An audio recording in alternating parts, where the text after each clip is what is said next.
Let's now cover some changes which are from domain number 3, that is security architecture and engineering. So the first topic here is preparing for error and exceptional handling, right? So as you know, when we started with domain number 3, the first portion of domain number 3 covers a lot of concept, all those kind of basic security principles when it comes to architecturing and engineering of a particular system, right? And we have already spoken about a lot of those principles, like we have spoken about domain separation, which says that you need to identify similar devices which follow a particular policy out there, right? Which comes under a particular policy umbrella, right? So any kind of, like for example, when you have printers in your organization, you have IoTs in your organization, you have users in your organization, you have privileged users in your organizations, right? So the idea is to categorize them into a particular logical grouping, and then by means of that logical grouping, what we are going to do is we are going to implement better policies for them, which is targeted for a particular group, and that is what we have to think in when we are actually architecturing a particular system, right? So it is something from the design itself, we have to think from this perspective. Then second topic which they have said is layering. Even though all these topics we have already covered, I am just giving you a quick glance of that. Layering means you have to implement security controls in a layered fashion. That is, it should not be parallel. It should be in series, one after the another, right? So all the security control will be applied one after the another. Why we do that? Because if one control get broken up, one control is ineffective, or a attacker is able to bypass that particular control, at least the second layer will help it, will actually at least delay the attacker, or it will deter the attacker, or it will deny the attacker from entering inside your organization, right? So that is what is layering. Now, one more important thing in layered defense is when you are laying down these controls one after the another in a serial way, right?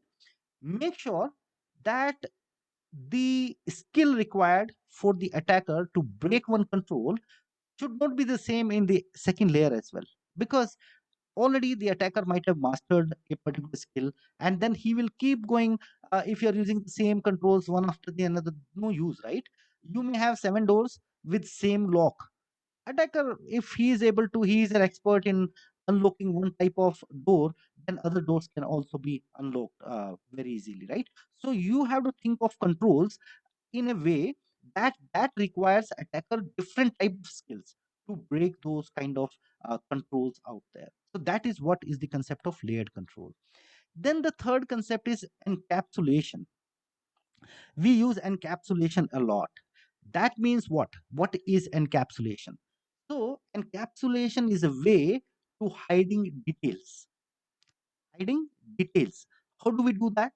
We, for example, there is a particular function, you want to use that into your programming while you are developing a particular system or software, right? So what we do, all those important functions, we put that into a class, and then we just give a call to the class during our program. So one thing is we are able to reuse that particular class as many as times we want to use without much programming effort. One thing. Second thing is all these different variables, all these different components of that particular class are not exposed from security standpoint, because whenever we generate a particular instance, that is not exposing, we are not defining all those variables again and again. That is already a class, and just we are giving a call to a particular class and creating an object, as simple as that. So that is what we call it as encapsulation. Encapsulation means little differently when it comes to different domains as well, and we will talk about that as well as we go forward.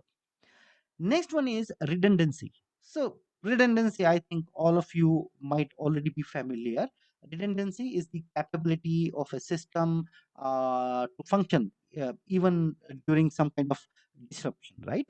the ability of the system to keep operating even if there is a disruption. So how do we do that? We have multiple type of redundancy. For example, when it comes on a server level, we have RAID concept out there. Like we have RAID configuration, then we put the servers into clusters, another kind of redundancy. As and when in our networking system or anywhere we see a single point of failure, we often create a redundant system, right? So that if one fails, at least the another one will be always active. So that is what is about redundancy. Next is virtualization. So virtualization, again, you have to think in from architecture perspective, because virtualization you cannot think without it. Nowadays, virtualization is the way to go. Uh, Virtualization is a concept wherein you are kind of emulating everything as a physical machine, but actually that particular machine is not physical. It is all software defined, but it will give you a feel like it's a real machine you are working with, right? So that's the concept of virtualization. And virtualization goes a long way. There is virtualization for applications, there is virtualization for computing systems, virtual machines, there is virtualization for network, and so on. So you can see everywhere we see nowadays virtualization. So these are some of the architectural principles which we have already covered. Then for the design principles, there are also some principles as laid down into your ISO 19249. That is the main source for these concepts out there in CISSP, right? So during the design thing, you have to think of least privilege.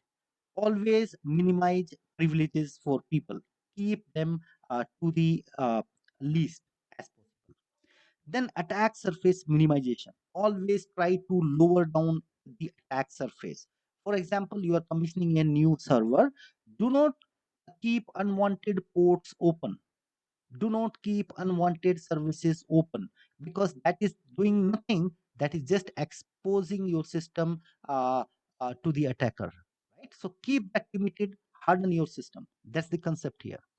Then centralized parameter validation.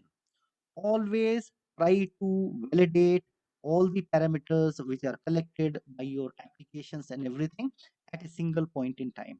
For example, um, any kind of authentication system, right?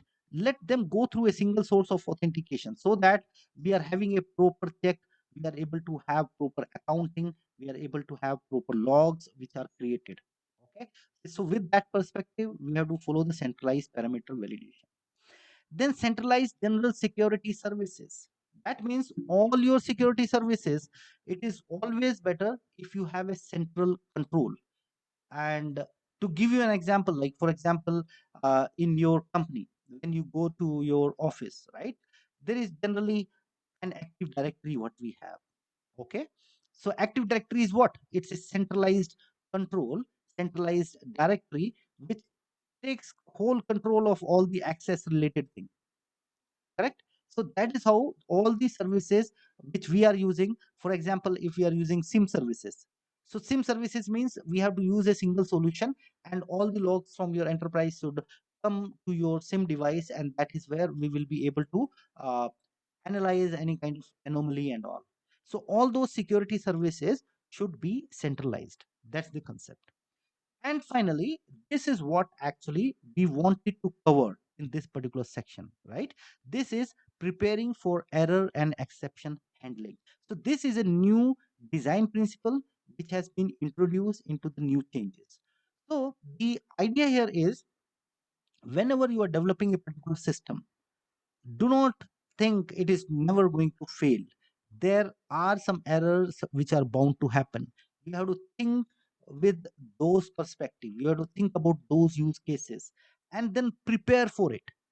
Okay, then prepare for it. Implement right type of controls.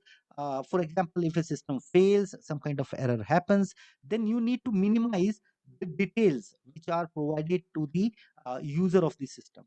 Why we need to uh, limit the kind of changes, the kind of errors which are being displayed. Why? Because the same error can also be seen by an attacker, And once the attacker is able to see that, and your error is too detailed, it goes and say, okay, C drive, this folder, under this folder, under this folder, this is the file which has gone bad. So the attacker will understand what kind of file system is being used, what all type of files are used, what are the different folders which are used. So that gives hell a lot of information to a particular attacker. So we have to prevent that particular situation. So you have to make the system to handle the errors in the right way. Okay. And in some cases, you will not be able to cover some of the challenges out there. Okay, not everything can be covered. So those kind of exceptions, when it comes from the end user, we have to handle those exceptions in a very you can say in a very ordered way, so that those kind of exceptions are not going to impact your system. Okay, so that's the kind of thing which is one of the concept which we need to cover. So the end objective is for this particular entire slide is this particular principle has been introduced new.